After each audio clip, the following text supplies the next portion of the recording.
இந்த செய்தியை உங்களுக்காக வழங்குவது வெட்டிங் ஃபீவர் மேகசின்.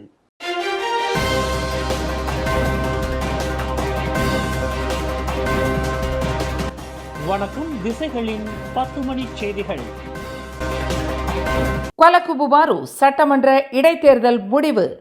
3869 வாக்குகள் வித்தியாசத்தில் பக்கத்தான் ஹரப்பான் வெற்றி. மிகவும் பரபரப்பாக நடைபெற்ற ஸ்லாங்கூர் கொலகுபுபாரு சட்டமன்ற இடைத்தேர்தலில் பக்கத்தான் ஹரப்பான் அத்தொகுதியை தற்காத்துக் கொண்டது. இந்த இடைத்தேர்தலில் டிஏபியை சேர்ந்த பக்கத்தான் ஹரப்பான் வேட்பாளர் பாங்சோக்தாவ் மகத்தான வெற்றி பெற்றார்.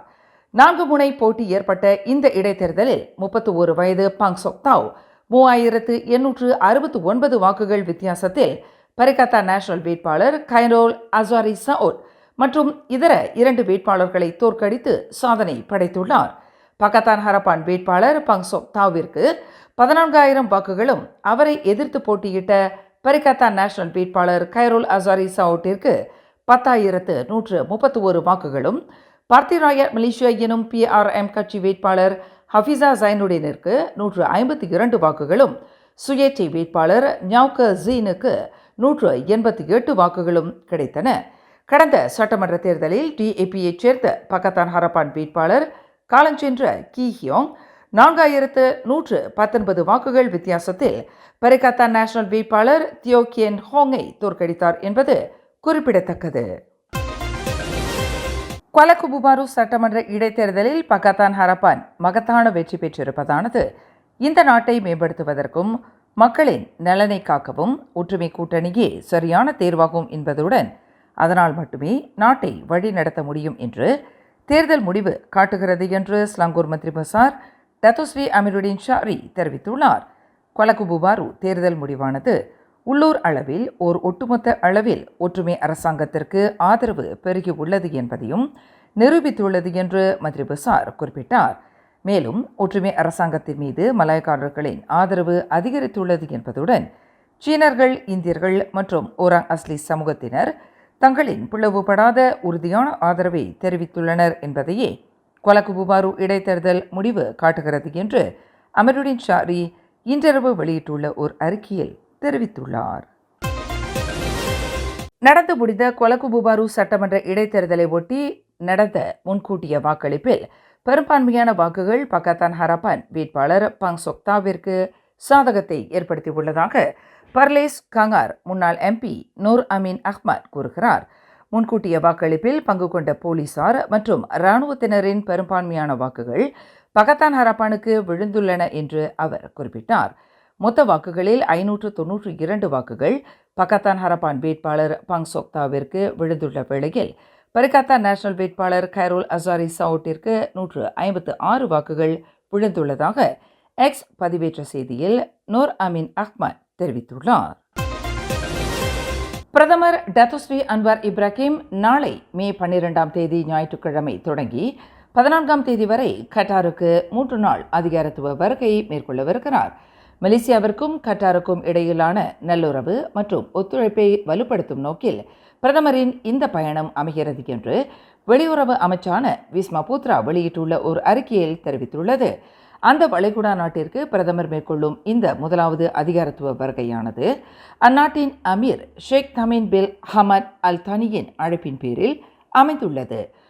குறிப்பாக மலேசியாவிற்கும் கட்டாருக்கும் இடையிலான தூதரக உறவு ஸ்தாபிக்கப்பட்டு 50 ஆண்டுகள் நிறைவடைவதை ஒட்டி மலேசிய பிரதமருக்கு இந்த அழைப்பு விடுக்கப்பட்டுள்ளதாக விஸ்மா பூத்ரா தெரிவித்துள்ளது.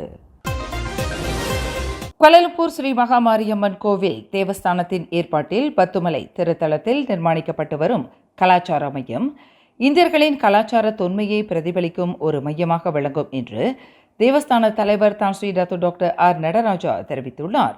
அந்த கலாச்சார மையம் நிர்மாணிக்கப்படுவதற்கான பணிகள் கிட்டத்தட்ட 80 விழுக்காடு பூர்த்தியாகிவிட்டன. மக்கள் பயன்படுத்துவதற்கு தற்போது எஸ்கலேட்டர் எனப்படும் நகர்படி, லிப்ட் ஆகியவை மட்டுமே அமைக்கப்பட வேண்டியுள்ளது. இன்னும் 2 மாதங்களில் அதன் பணிகள் பூர்த்தியடைந்தவுடன் பத்துமலை இந்தியர் கலாச்சார மையம் மிக விமரிசையாக திறப்பு விழா காணும் என்று தான் ஸ்ரீ நடராஜா குறிப்பிட்டார்.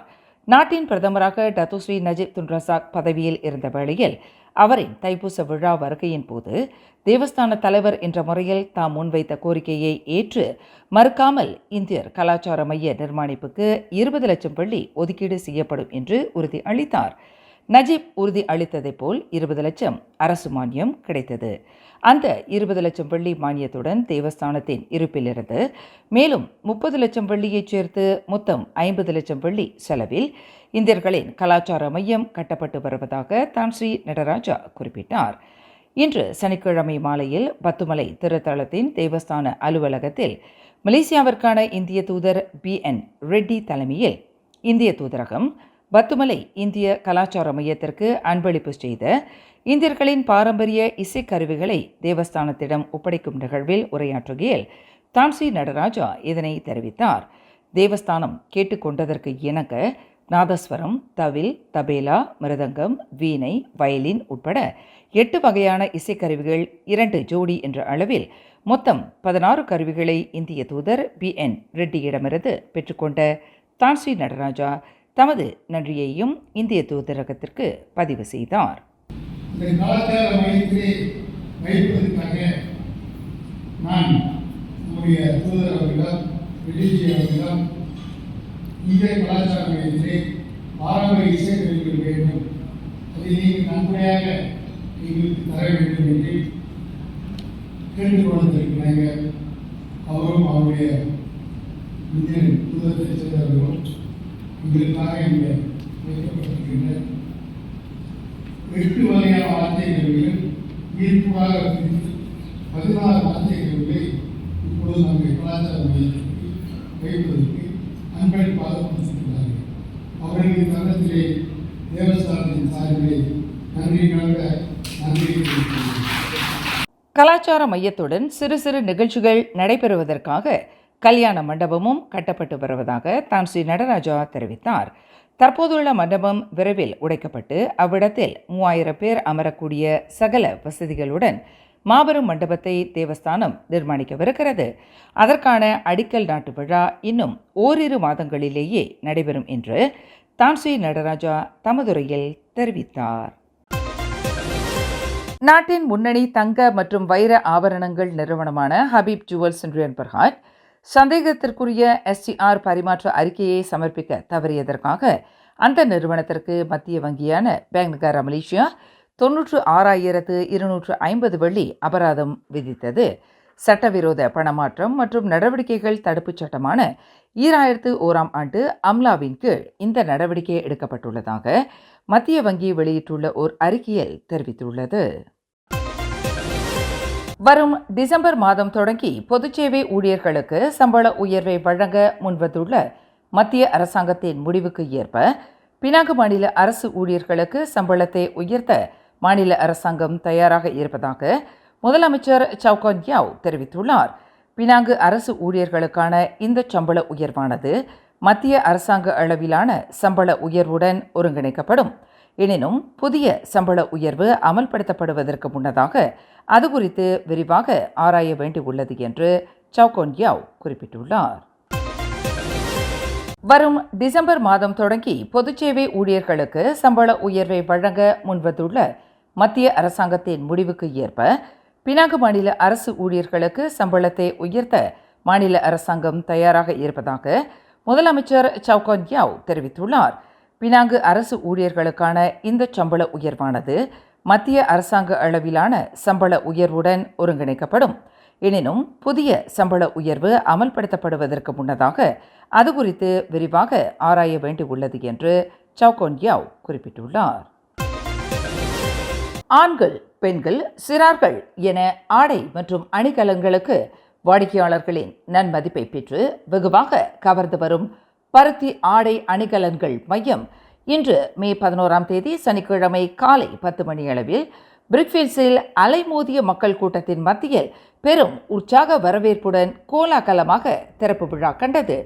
கிள்ளான் மற்றும் சிரம்பான் 2 ஆகியவற்றுக்கு அடுத்து 3வது கிளையாக பிரிக்ஃபீல்ட்ஸில் central suites towers 3, Jalan Tun Sambanthan Kuala Lumpur என்ற முகவரியில் உதயமாகியுள்ள பருத்தியின் 0.3 திறப்பு விழாவில் மக்கள் பெரும் திரளாக கலந்து கொண்டனர். குறிப்பாக பருத்தியின் திறப்பு விழா சலுகையாக ஒரு சேலை ஒரு வெள்ளிக்கு விற்பனை என்ற செய்தியை கேட்டு காலை 10 மணிக்கு முன்னதாகவே மக்கள் பருத்தியின் பிரிக்ஃபீல்ட்ஸ் புதிய வளாகத்தின் வெளியே திரளத் தொடங்கியது பெரும் கவன ஈர்ப்பாக மாறியது. இத்திறப்பு விழாவில் முதலில் வருகை தந்த 200 வாடிக்கையாளர்களுக்கு தரமான அழகிய சேலை ஒன்று தலா ஒரு வெள்ளிக்கு விற்பனை செய்யப்பட்டது. பலருக்கு நம்ப முடியாத ஆச்சரியத்தை தந்ததுடன் அவர்களை இன்ப அதிர்ச்சியில் ஆழ்த்தியது. தவிர பலதரப்பட்ட வர்ணங்களில் அழகான ஒரு குர்த்தி தலா 20 வெள்ளிக்கும் 10 எடுத்தால் வெறும் 100 வெள்ளிக்கும் விற்பனை செய்யப்பட்டது. ஷார்ட் குர்த்தி தலா 20 வெள்ளிக்கும் 10 எடுத்தால் வெறும் 100 வெள்ளிக்கும் விற்கப்பட்ட வேளையில் ஆண்களுக்கான கலெக்ஷனாக ஒரு சட்டை 49 வெள்ளிக்கும் 5 எடுத்தால் 100 வெள்ளிக்கும் விற்பனை செய்யப்பட்டது. தியானந்தன் மற்றும் திலகாவை தோற்றுநராக கொண்ட பருத்தி விற்பனை மையத்தின் பிரபல தேர்வாக ஆண்களுக்கான காட்டன் ஜிப்பா குர்த்தி, பெண்களுக்கான பஞ்சாபி சூட் சேலைகள், தாய்மார்களுக்கான சேலைகள், சிறார்களுக்கான ஆடைகள், பாரம்பரிய கைப்பைகள், ஜுவல்லரிகள், காலணிகள் மற்றும் ஒப்பனை பொருட்கள் மக்களின் விருப்பத்திற்கு ஏற்ப கலெக்ஷனாக அழகழகாக விதவிதமான தேர்வாக பருத்தியில் குவிக்கப்பட்டிருப்பது வருகையாளர்களை வியப்பில் ஆழ்த்தியது. 4 முனை போட்டி ஏற்பட்ட கொலகுபுபாரு இடைத்தேர்தலில் PRM எனப்படும் பர்த்தி ரயாட் மலேசியா வேட்பாளர் ஹஃபிசா ஜைனுடீனும் சுயேட்சை வேட்பாளர் ஞாவ்க ஜீனும் தங்கள் வைப்புத் தொகையை இழந்துள்ளனர். இதில் PRM வேட்பாளர் ஹஃபிசா ஜைனுடீனுக்கு 152 வாக்குகளும் ஒரு சுயேட்சை வேட்பாளரான ஞாவ்க ஜீனுக்கு 188 வாக்குகளும் கிடைத்துள்ளதாக அறிவிக்கப்பட்டுள்ளது. 4-வீல் டிரைவ் வாகனம் ஒன்று வேக கட்டுப்பாட்டை இழந்து சாலையை விட்டு விலகி தடம் புரண்டதில் ஒருவர் உயிரிழந்ததுடன் மேலும் 2 படுகாயம் அடைந்தனர்.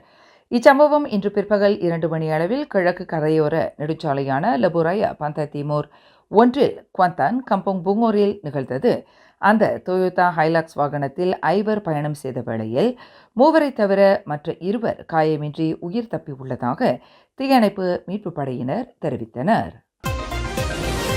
வயது குறைந்த பெண்ணை பாலியல் பலாத்காரம் புரிந்ததாக நம்பப்படும் 13க்கும் 16க்கும் இடைப்பட்ட வயதுடைய 5 கைது செய்யப்பட்டுள்ளனர். திரங்கானு கமமான் பண்டாஸ்ரீ பண்டி என்ற இடத்தில் ஒரு காலி வீட்டில் நடந்ததாக கூறப்படும் இச்சம்பவம் தொடர்பில் புலன் விசாரணைக்கு உதவும் வகையில் அந்த 13 வயதுடைய 5 பேரையும் போலீசார் கைது செய்துள்ளனர். இச்சம்பவம் தொடர்பில் பொதுமக்கள் கொடுத்த தகவலை தொடர்ந்து இந்த கைது நடவடிக்கை மேற்கொள்ளப்பட்டுள்ளதாக கமமான் மாவட்ட போலீஸ் தலைவர் ஹன்யானி ரம்லான் தெரிவித்துள்ளார். மேலும் செய்திகளை தெரிந்து கொள்ள கீழே இருக்கும் பெல் பட்டனை அழுத்துங்கள். உங்கள் மகிழ்ச்சியை வெளிப்படுத்த லைக் மற்றும் ஷேர் செய்யுங்கள். தொடர்ந்து திசைகளோடு இணைந்திருக்க சப்ஸ்கிரைப் செய்யுங்கள்.